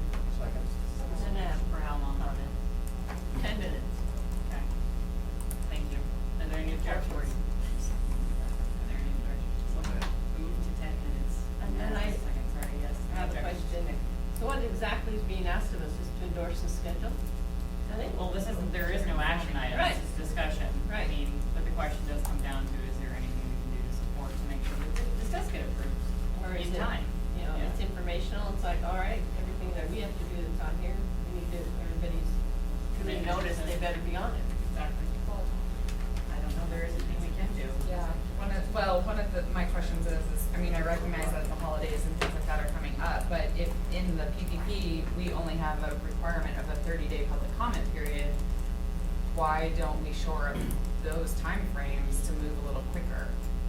There are gonna be other opportunities for the public to comment on this. It sounds like there's 3 different versions of this plan that are gonna go out between AMATS, the Assembly, and PCC. There's a lot of comment opportunities that are available there. If that then gives the opportunity to gain, you know, a month, that's significant Whole time. second review process with Assembly. Say that again? Assembly gets a whole new review. Because, please state your name. Do I get to talk? You can, Okay. say who you Okay. can, I'm letting you in, just state your name Okay, for the John record. Welton. You know, when I look looking at this here, the need to adopt it as part of our comprehensive plan has no time frame. We can do it any old time. So I'd hate to have that slow down this critical event. So, I'd at least flip this. I mean, maybe do your plan B now and just say, let's go through policy committee, then let's go immediately towards what you have here from July 29th to the end. Put that up front, and then when the AMATS process is done, then bring it to the Assembly, Public Planning Commission and Assembly to adopt as the part of the comprehensive plan. That buys you 3 months right there. I think you run the risk, the response to that is you run the risk that any changes that happen, planning and zoning commission, the assembly, are then not in the AMATS document. You run that risk anyway, because we could make changes at that level, and it could come here and go, no, that's nuts, we're not gonna do it. So either way, you have that same risk. But I think there's a bigger risk of missing the deadline. If there's something in the public participation plan where the assembly has to do something, we could do that, but do it independent of this planning and zoning, the comprehensive plan. Or, we could just have a special, we could join a work session, have a resolution at the assembly saying we looked at it, here's what we think. Kind of like when the assembly was the CAC. Or was the assembly was the CAC? PCC Yeah. But I just, from the assembly point, I don't think we care. There will be people who want to comment. We'll see Meg, but she's been conflicted out, so we get comments from her. I think she's been conflicted out the FTP, only the midtown congestion plan. Yeah, but that's public. That would be her issues. Yeah, there's so. All right. Through the chair, I appreciate Mr. Wilson's suggestion, and it's true, we can wind up with the assembly adopting a version that might could change at the policy committee, or vice versa. So we just have to do diligence and go back to the assembly and make sure that by ordinance, they're adopting the version they intended to adopt. And it's gonna be a lot of, I think part of the concern was to that, kind of not reducing the time before it went to policy committee and back to the assembly to kind of reduce those conflicts in the two plans, but also then you also kind of going through this process where there's a public hearing at the assembly prior to the policy committee adopting it, and then also then opening back up a public hearing for it again. And it seems like that's an inherent cause a lot of confusion, and the public isn't gonna understand when they should comment, and also, I get your point, and that's just so you understand what our concern was about them running two separate lines, that there seems like a real. Well, there's somewhat separate here, not correct there, consecutive. You might be able to solve that by going through just the AMATS process, get that done, and wait till March to bring in the comprehensive plan process. Why are we waiting until February 24th for the initial PCC application? They were waiting for the time. We were going to go to planning and zoning, excuse me, through the chair, on March 2nd, but to do that, you have to get your initial application in way earlier than that. And we wanted to bring back all the comments from the public review period to the AMATS committees. So it has to do with the whole planning and zoning process of when you initially take the document. You have to have a document to them at a certain date, which is, Well, you mentioned 10 weeks earlier. yeah. And so does this reflect the 10 weeks, or does this reflect the actual time frame that you're talking about? I just want to clarify, there is no 10-week time frame for Okay. planning and zoning. Well, Why there's a 10-week lag here has to do with, I think, something else within the process of the public hearing draft. But there is never in any scenario a 10-week lag before when you submit an application to when you get your public hearing scheduled. It's only 45 days. So could we technically start that process in January when we're still wrapping up the public comment period, and then make sure that that document is attached when we're ready to go before them? Yeah, so what would happen, I think, I don't think so. Respectfully, but when Gloria gives me her little schedule, you have to have had the initial application in way before. It had to have been in October for us to have been doing it in January. no, it's not. It's usually 6 weeks.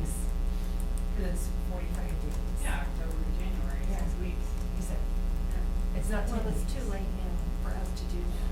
But it sounds like we could start I mean, you sooner. could do it But now. you could still do You it. could start now, that process. So essentially, maybe this is clarifying, so essentially when we release the public comment draft, the AMATS process, we could technically Attach it.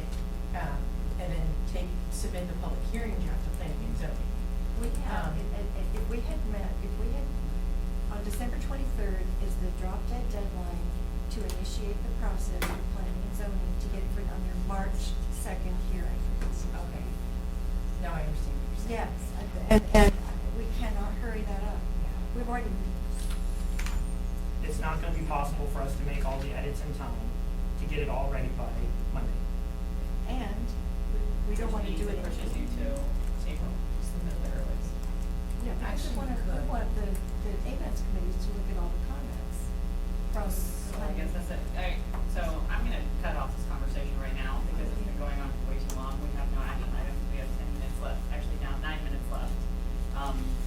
I guess, I think that there's still some evaluation that needs to happen here, and it sounds like you're gonna be bringing this to the policy committee as an action item, but I think there probably could, that when you're looking at consecutive and then overlap, it sounds like there could be the possibility of some overlap here, and that's all I'm gonna throw out, is that there might be some areas of reduction. And I'll also say that I agree with Jamie that with all of the time that this is going out, public hearings, public comments, and everything else like that, I think, I understand why we wanna do 45 days to give people more time, but having 30 days and having multiple opportunities to do so, I mean, if it puts us so that we're not running to putting this in the last month before we want to lapse, I would probably recommend that, but we already did make a motion, so I guess that's a question for the policy committee about whether they wanna do 30 or 45 days. So, at this time, I'm gonna say, we still haven't opened this for public comment, so is there any public comment on this item? I appreciate y'all's concern about confusion, and I'll let you try to figure that out. Thank you, Cheryl. I'm willing to modify my motion to 30 days. No, I mean, it has to go to the policy committee anyways. We had one that said 30 and one that said 45. We will see what they have to say. So, all right. Any other public comment? No. All right, so we have 8 minutes left. Are we gonna try to get through the 2 informational items Okay, quickly? quick. Okay, certification. Certification response, we had certification, we had 2 corrective actions. The policy committee asked that we have a little plan for how we're gonna deal with those 2 corrective actions, and it's there, it's in red. This is just for information for you, and it'll be information for them. So, you can peruse at your leisure, but we are actively working to take care of both those corrective actions. Okay. So, just to clarify, so the one corrective action is actually related to what we just did. Yes. We're looking at this related to, and then the second corrective action related to the tip. It's related to the tip and talking about the narrative and making sure we have all the comment response summaries in there and a financial plan that shows the MPO's ability to operate and maintain the existing and proposed transportation system. Obviously, we cannot use any of our funds on operation and maintenance, so it's very confusing that they want us to do that, but we're putting something together, and I have language from other tips around the country that answer that question to some degree, so we're gonna throw that in there. See if it- running up the flagpole, see if it moves. Other questions on that?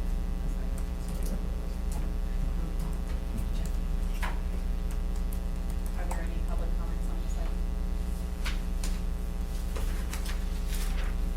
Okay, thank you. And then the last item that was laid on the table. Yeah, so about, at this point, maybe it was 3 hours ago, I don't remember now. It is. And a request from the Anchorage Park Foundation to write a letter of support for a grant application they have. The grant is, it's about, I think it's $12,500 that they would be able to use to help develop a safe routes to parks plan. And so they're asking for support for that grant. This would not, does not, what's our before, not wrap up any AMATS money or anything. It's just saying, hey, support this. We have supported grants previously with letters of support for both the Port of Alaska and for the public transportation, public transit agency, transit people over, choo-choo, all that sort of stuff. I'm getting a little giddy. So that's what it is. And again, it was short notice. Their deadline is actually tomorrow. When I told the person who sent me this, we won't be able to, we have to go through the PAC and the policy committee anyway. She said, well, if you could just get a sense of what they think about it and if they're supportive, that would probably be enough to just write something there. So, So, I don't know much more than that. okay. We don't have it as an action item, so. It's not an action, no, Yeah. I just got it. I have some tweaks to the language that I would like to see, and I guess some clarification too. Just in the sense that it does say that, like, at AMATS, we support the opportunity to work with the Anchorage Park Foundation on, I guess, on a safer upgrade. I mean, so how are we working with them on this? Letter of support. That's So all. I guess. I don't know other than that. And review comments. Yeah.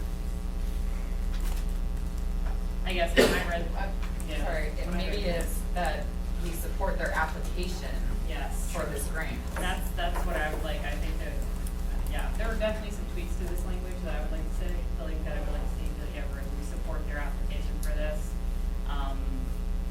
I don't understand why we had to just say it's a popular park for children and cyclists, because I think it's just a popular community park. I think would be nice to say, because I care about everybody, not just children and I'm cyclists. happy for anyone to send me comments on this, and I can Okay.